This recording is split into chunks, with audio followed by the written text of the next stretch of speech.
Welcome back to Rolling Commentary. This is episode 6 of 2025, and thank you guys so much for listening. You can learn so much from your rolls, and so I just enjoy this, and I'm always encouraged to hear that you guys are learning too. So that's fun, both the good and the bad of what we do, right? That's what we have to do. Shout out to Black Market Kimonos, who I do sincerely believe the best lightweight gi on the market. Check them out. The link's in the description below. Appreciate them sponsoring the video. Now, if you're wondering why I'm look, I love Randy because he will start like this. You want to know how good your jiu-jitsu is? Just lay there and see if you can like survive, right? And he will. Like, this is what he does. He's like, all right, I'm going to lay here. I'm going to see how good you can get at your attacks and how well I am at defending. Now, right off the bat, we see a beautiful hip shovel. Look at that. I put that in slow-mo because everyone needs to learn that hip shovel. That is an absolute great technique. Now, look, forgive me for my videography right here. I had some issues with the autofocus right there, so I know it was out of focus, but I didn't want to miss that shot. So I'm learning too, right, on the videography side of things.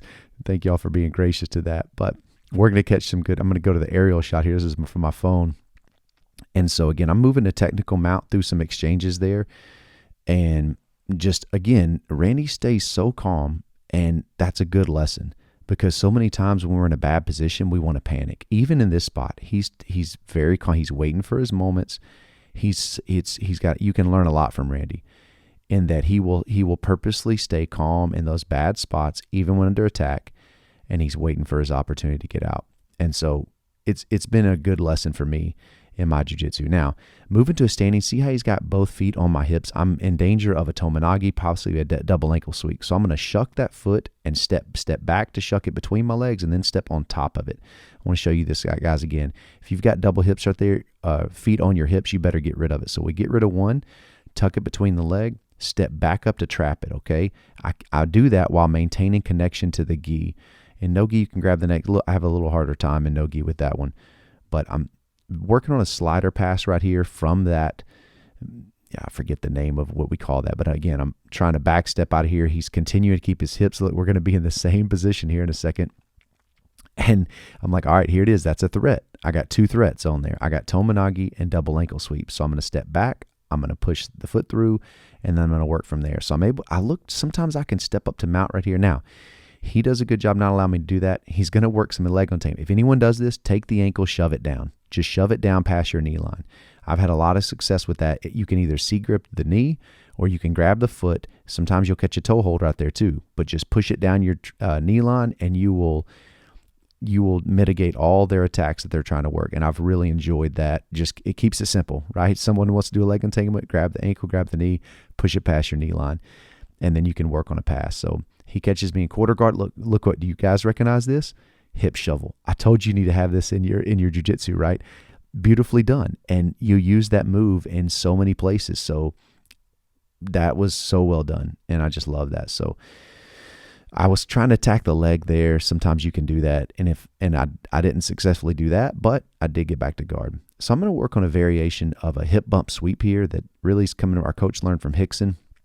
There's a lot of connection with my legs, and I do get the reaction out of the arm, but I miss it. So that's what you want out of a hip bump. You obviously want to sweep them, but if the sweep doesn't work, a lot of times they're stopping it because they post their hand on the mat. The problem is, in jiu-jitsu, timing's everything. So I was late to the party, so I missed my opportunity, and now he's in side control. So that's kind of how that went. Now I'm watching this choke. See how he's got that grip on my gi? So I knew, like, I better watch this leg. He's coming over for that step over choke. And now I'm under mount, and this is interesting. Like, this is a fun roll. But again, he started so calm, and look at him right now. He's in mount. So again, I think it's challenging. Like, start some rolls like that. Like, I do love start standing, sure, but also start sometimes laying there. See how good your defense is. Randy's game is developed so much over the years because he starts like that, and he likes to know, like, how's my defense? And clearly it's pretty good. Now, I'm trying to be patient as well, take a lesson from Randy. I'm giving him some problems right there. I want to get one side light. Like, so if you think about mount like that, and I was able to get back to guard, which is great, right? No longer under mount. And a lot of my thinking is you got to get one side light, and then you go to that side that you made light. And now watch this. See if you notice this again. Hip bump sweep. Watch what's going to happen. Hip bump, get connection. Boom. There's the hand. What am I doing? I'm waiting. I'm slow to the game. I'm late to the party again. but it's something I can work on, right? Like seeing it helps me realize like, okay, hey, and the successful thing is I was able to get set up for triangle. Now, sometimes in triangles, you will wear yourself out trying to get the finish. But in this scenario, I felt like, maybe I can get my ankle or my angle right. I said ankle because you never want to grab your foot here. Grab your ankle. You'll see some people grab their foot and it never works out good. So my angle's off. He's doing a good job not letting me get that angle. So I'm trying to just slowly get the right angle. And that last little change right there, I was able to get it. And he acknowledges it. And I get the tap.